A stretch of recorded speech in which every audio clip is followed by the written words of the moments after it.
युवराज की जय हो। आज अर्जुन के रथ पर अर्जुन के साथ राजकुमार शिखंडी भी हैं युवराज। अर्जुन के रथ पर शिखंडी? मामाश्री, अर्जुन के रथ पर शिखंडी क्या कर रहा है? अपने रथ पर जब वो अकेला था तब उसने क्या कर लिया था भ्राताश्री, कि अब आप उस नपुंसक के आने से चिंता में पड़ गए हैं। और यूं भी एक रथ पर दो महारथी किस लिए? फिर भी तुम स्वयं जाकर गंगा पुत्र से पूछो प्रिय दुर्योधन।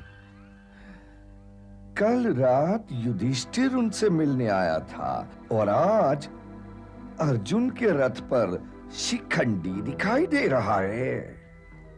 मुझे तो दाल में अवश्य कुछ काला दिख रहा है भांजे। जाओ शीघ्र देखो तो क्या बात है।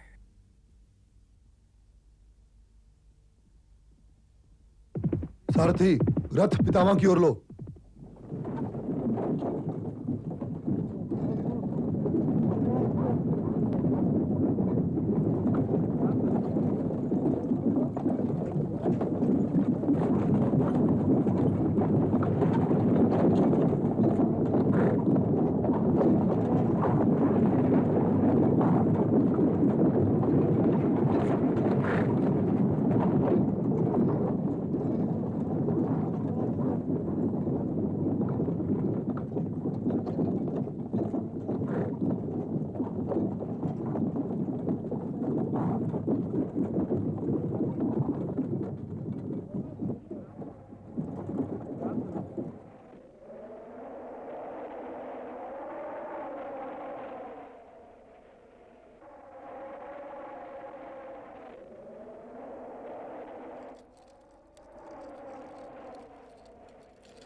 प्रणाम।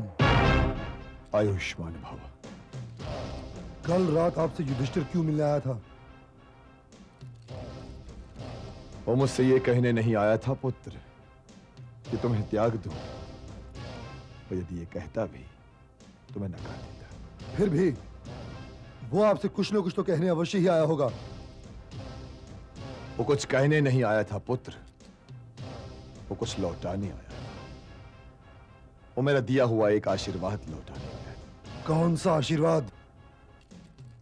वो आशीर्वाद जो मैंने युद्ध आरंभ होने से पहले उसे दिया था, जिस पर तुमने अपना असंतोष भी प्रकट किया था। वो विजय श्री का आशीर्वाद लौटाने आया था पुत्र, विजय श्री का आशीर्वाद।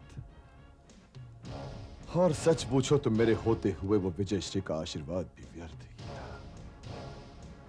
क्योंकि मेरी पराजय तो हो नहीं सकती, और यदि मेरी पराजय नहीं हो सकती तो उनकी विजय भी नहीं हो सकती। तो फिर आपने क्या कहा? मैं दिया हुआ आशीर्वाद वापस लौटा तो नहीं सकता ना पुत्र, इसलिए मुझे अपने आप को हटाने का उपाय उसे बताना ही पड़ा। तो क्या आपने उसे अपने आप को सामने से हटाने का उपाय बता दिया पितामह? और क्या करता, अपने ही दिए हुए आशीर्वाद की लाज तो रखनी थी ना पुत्र। मेरी समझ में यह नहीं आ रहा पितामह कि आप किसके पक्ष में युद्ध कर रहे हैं, मेरे या उनके? मैं तो न तुम्हारे पक्ष में युद्ध कर रहा हूं पुत्र, न ही उनके। हाँ? मैं हस्तिनापुर के पक्ष में युद्ध कर रहा हूं। हे पुत्र, मातृभूमि से अधिक आदरणीय कोई नहीं होता, अधिक आदरणीय कोई नहीं होता। यदि भगवान मुझसे पूछे कि हे गंगा पुत्र भीष्म, तुझे स्वर्ग चाहिए या हस्तिनापुर, तो मैं उससे हस्तिनापुर ही मांगूंगा। यदि 1000 बार भी वो मुझसे पूछे कि तुझे क्या चाहिए, तो मैं हर बार हस्तिनापुर ही मांगूंगा पुत्र, हस्तिनापुर। मैं भी हस्तिनापुर ही मांग रहा हूं पितामह, किंतु आपको उनकर हस्तिनापुर के बीच से हटने का अधिकार नहीं है, कोई अधिकार नहीं है। पितामह, मैं हस्तिनापुर नरेश, कुरुश्रेष्ठ धृतराष्ट्र के प्रतिनिधि होने के नाते आपको यह आदेश देता हूं कि आप इस रणभूमि को छोड़कर नहीं जाएंगे। मैं तुम्हें वचन देता हूं युवराज कि युद्ध के समाप्त हो जाने से पहले मैं रणभूमि नहीं छोड़ूंगा। और आपने उसे अपने आप को सामने से हटाने का क्या उपाय बताया पितामह? वो कोई विशेष उपाय नहीं था युवराज दुर्योधन। वो उपाय तो किसी भी क्षत्रिय को रणभूमि से हटा सकता है। मैंने युधिष्ठिर से ये कहा कि यदि कोई नारी मेरे सामने आ जाए तो मैं शस्त्र रख दूंगा, और ये तो तुम्हारे मामा श्री को भी करना पड़ेगा दुर्योधन। तो फिर अर्जुन के रथ पर शिखंडी क्या कर रहा है? तो क्या आज अर्जुन के रथ पर शिखंडी भी है? जी हां पितामह। तब यदि तुम ये चाहते हो कि मैं युद्ध करता रहूं पुत्र, तो शिखंडी को मेरे सामने ना आने देना। किंतु अर्जुन ने शिखंडी को अपने साथ क्यों रखा है पितामह? क्योंकि वो एक नारी भी है। नारी?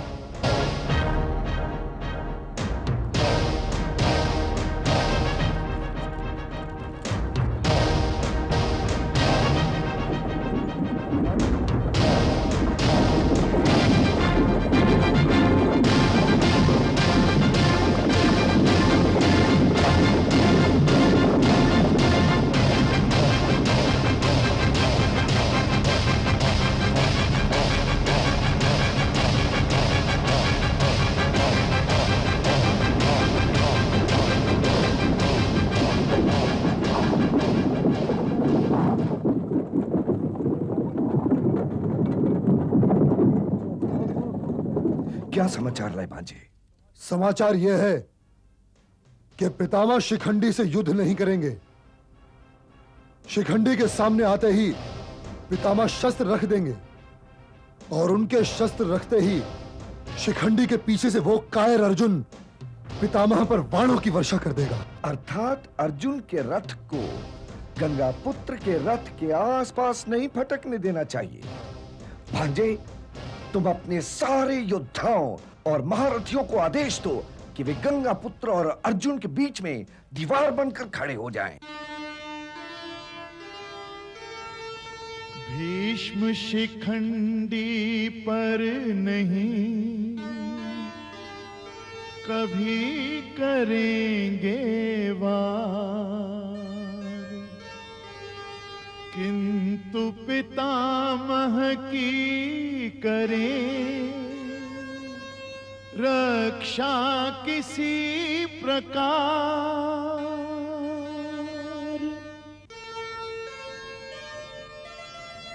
सब शकुनी संग सोचते कोई उचित उपाय, सब मिल घेरे तात को उनके प्राण बचा।